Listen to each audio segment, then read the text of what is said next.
Noach saw humankind deteriorate horribly, and all the way to blurring the lines between human and animal. Because that's what happened before the deluge, before the flood.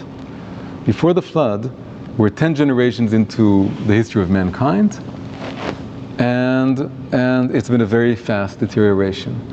And basically it's a descent into barbarism very early on. Because the human beings, they have an animal soul, they have a higher spiritual or intellectual or divine soul, and then not always the higher soul wins. And when the lower one wins, and we can deteriorate into barbarism. And this is really evident in the world today, that we can actually see it in Europe. Europe, that was the epitome of highest civilization, highest culture. In the 20th century, the country was considered the most advanced in terms of science and mathematics and philosophy, gave in to horrible barbarism, which somehow went together with being very cold and calculated and organized. And now another thing is happening, which is they open their doors to so many immigrants who are bringing in a kind of unimagined, previously unimagined, a primitive behavior into Europe, and with violence breaking out in the streets and all kinds of terrible things. And so we are reminded, and of course what we had on October 7th, we are reminded in all kinds of ways that if you thought barbarism was behind you, was behind us, think again. We can see that it can come back at all times. And Noach saw this.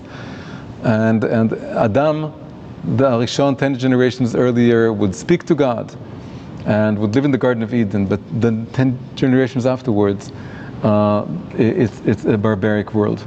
And the lines between the human and the animal are being blurred. And that's why the animals had to be killed also, but the species would be preserved, at least those species who didn't sin and all this.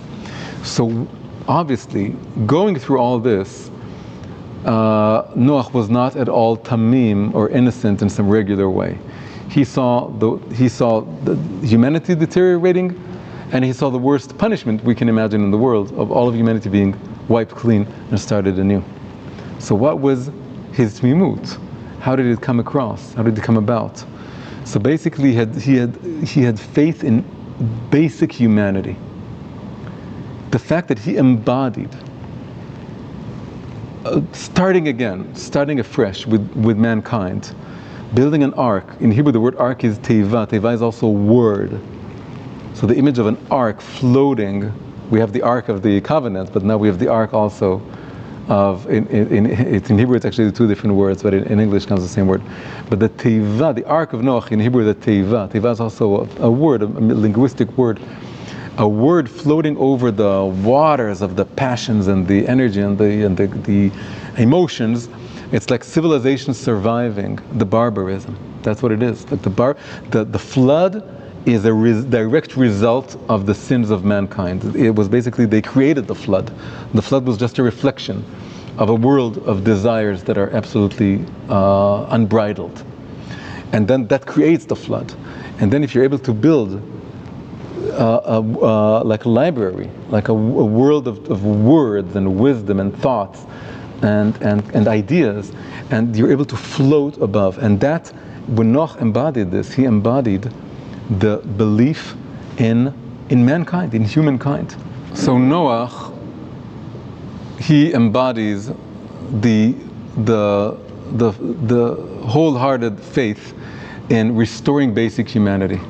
That he saw all the cruelty and all the evil of the world, and he saw the fact that we can descend and regress into barbarism, and yet he didn't lose faith that human beings can change. We were told about Noach that he was a man of little faith. Noach mi katnei emunah haya. That he was a person of little faith. Why were we told this? Because he didn't believe that the deluge was coming, the flood was coming, until he felt the first drop. He was on the outside, and only when the first drop fell did he finally accept that God is actually doing the flood that he promised to do. So he's called a person of little faith. But this little faith is really a lot of faith in human beings. Yeah, optimistic. That's what it means. It means that he was absolutely sure people will repent and it will redeem their ways.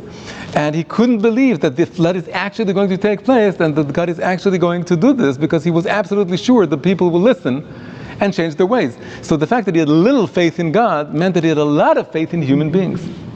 So from Noah we learn one way, one basic way, very much relevant for us in living in our generation and seeing where the world is heading today, to not let the world break our faith in humanity, in the fact that human beings can and will once again regain their sort of tselem Elokim.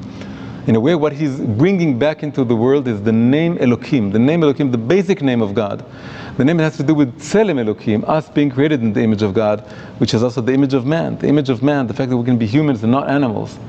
And he had this faith. The Berditchever Rabbi also gave another beautiful interpretation for Noah and his little faith.